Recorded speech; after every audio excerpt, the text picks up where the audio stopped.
இன்றைக்கி பிக் பாஸில் லைன் கிராசிங்க்கு முத்துக்குமரன் ஒரு டாஸ்க் கொடுக்குறாரு. யாராச்சும் கொஞ்சம் பார்த்து கற்றுக்கோங்க முத்துக்குமரன் கிட்ட. அவர் என்ன சொல்கிறாருன்னா, எல்லோரும் வரிசையாக கேர்ள்ஸ் எல்லோரும் வரிசையாக நின்றுட்டு ஒரு ஸ்டோரி சொல்லணும். ஸோ ஸ்டோரி வந்து இப்போ பாய்ஸ் டீம்லேருந்து ஒரு 2-3 பேரை சூஸ் பண்ணிக்கோங்க. அவங்கள வச்சு நீங்கள் ஒரு ஸ்டோரி ஸ்டார்ட் பண்ணுங்கள். வரிசையாக சொல்லிகிட்டே போகணும். சௌந்தர்யா ஸ்டார்ட் பண்ணுங்கன்னு சொல்கிறாங்க. இப்போ சௌந்தர்யா ஸ்டோரி அதெல்லாம் நமக்கு செட் ஆகாதுன்னு சொன்னோடனே வர்ஷினி சொல்கிறாங்க, நான் ஸ்டார்ட் பண்ணுறேன்னு சொல்லிட்டு பாய்ஸ் டீமில் 3 பேர் இருக்கிறாங்கன்னு சொல்லிட்டு அவங்க வந்துட்டு முத்துக்குமரனையும் ஒரு பர்சனாக சூஸ் பண்ணிவிட்டு அது ஸ்டோரி ஸ்டார்ட் பண்ணுறாங்க. ஸோ அப்படி கண்டினியூ ஆகிட்டு வருது.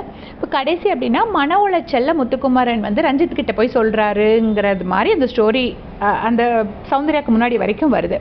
ஸோ சௌந்தர்யா அதுக்கப்புறம் அந்த ஸ்டோரி எடுத்துகிட்டு போனோம். ஸோ அவங்க சொல்கிறாங்க, அதே மன உளைச்சலில் இருக்கிற முத்துக்குமரன் இந்த வீட்டையே தன்னோட பேச்சு திறமையால் ஆளுறோங்கிறத தெரிஞ்சுக்கிட்டு அப்படின்னு சொன்னோடனே முத்துக்குமரன் அப்படியே வெக்கப்பட்டு சிரிக்கிறாரா இல்லை சௌந்தர்யோட தமிழை கேட்டு, தமிழ் நல்லா தான் பேசினாங்க, தமிழை கேட்டு சிரிக்கிறாராங்கிறது நமக்கு தெரியலை. அவர் அப்படியே பிடிச்சிக்கிட்டு சிரிக்கிறாரு.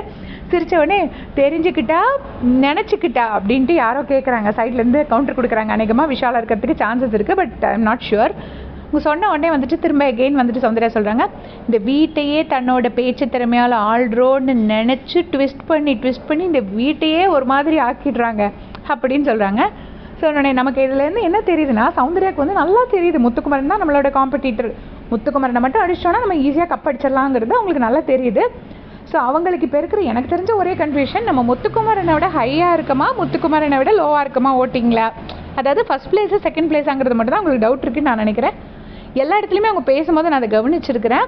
ஸோ அவங்க முத்துக்குமரனை டைரெக்டாக அடிப்பாங்க. அதே டவுட்டு முத்துக்குமரனுக்கும் இருக்குங்கிறது மாதிரி எனக்கு தெரியும். ஸோ இன்றைக்கி அவங்க அப்படி சொல்கிறாங்க. உடனே பவித்ரா வந்து முத்துக்குமரனோட ஒய்ஃப் வராங்க இந்த ஷோக்கு அப்படின்ட்டு அடுத்து சொல்கிறாங்க. அதுக்கும் அவர் சிரிக்கிறாரு. உடனே அந்த ஒய்ஃப் வேறு யாரும் இல்லை, சிவா தான் பொம்பளை வேஷத்தில் வராங்கன்னு சொல்லிட்டு பவித்ரா செம்ம காமெடியாக அந்த ஸ்டோரியை கண்டினியூ பண்ணுறாங்க, பவித்ரா ஜாக்லினும். ஸோ இப்படி அந்த ஸ்டோரி போகுது. எத்தனை பேர் இந்த லைவில் பார்த்தீங்கன்னு மறக்காமல் கமெண்ட்ஸில் சொல்லிடுங்க. தேங்க்ஸ் ஃபார் வாட்சிங்.